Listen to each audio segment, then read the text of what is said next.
And she kind of said that she liked me too.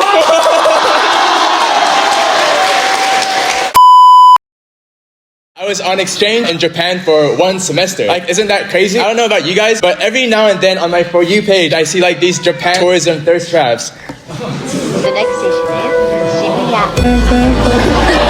Like, literally, that was like my life for 4.5 months. And if you've seen like the super famous movie Your Name, like the uni I went to was literally in the movie. That was my uni on the right.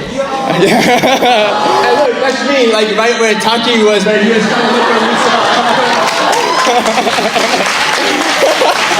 So, yeah, I also had all this food, all these sights, and all these experiences. And like, I swear I'm not just here to like flex on you guys. But I think a lot of us would look at that and be like, yeah, that's so fun. I could never get bored of that. But if I'm being like really honest, I think within a month, I started to feel like, man, this place kind of just feels like another place that I live in. With like both good, but also bad parts about it. So I think that felt kind of disenchanting. Because like, isn't this Japan? Isn't this supposed to be super fun and exciting? And so when I was starting to feel a bit disenchanted about the whole thing, well, I met a girl.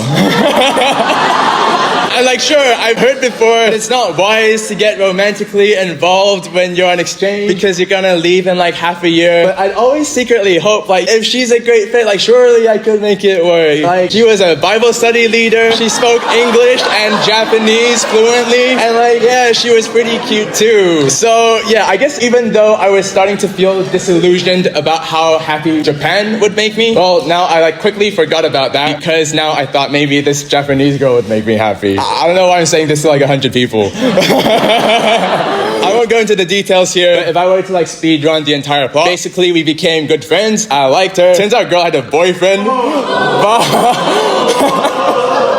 But they needed to break up.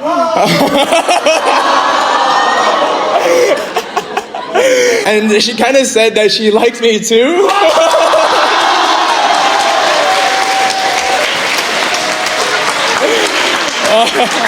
No. I kept misreading her signals and I was like way too intense and I kind of scared her off at the end and the ending wasn't very pretty. So yeah, like again, like it was not what I hoped. But yeah, like your boy was like not coping at the end of all of this. Anyways, I think we can kind of see that during my exchange, neither Japan nor the girl I met there could live up to my hopes that they would make me feel like everything's just good and right. Because when she pulled away, it didn't just hurt, but it felt like I would never have enough again. Because I felt like no one else would ever vibe with me as well as she did. And when she didn't feel the same way as I didn't just feel rejected. I felt like I wasn't good enough. Like something about me wasn't worthy of being wanted. So I remember when things were getting complicated with the girl I liked, and at first I tried using just words. And I would spend so much time drafting these super long texts I sent to her because I wanted to say everything just right. And I wanted to make sure that there were no misunderstandings and that I would come across as thoughtful, respectful, and emotionally mature. And I was just thinking, if I just said the right words, she would see my good intentions and that she would like me back. And so that was my shouting. And then I started dancing. Not literally, but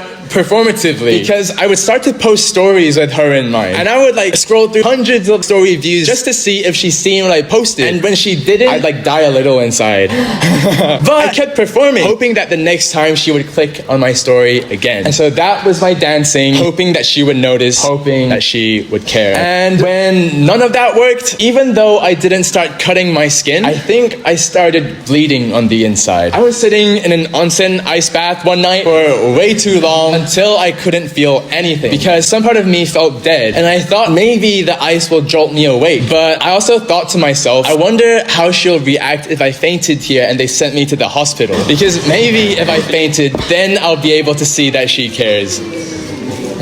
Yeah, kind of crazy. It gets even worse.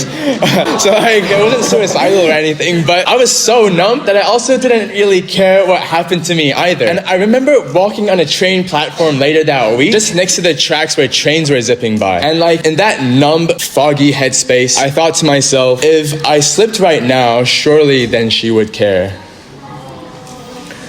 And so that was my blood.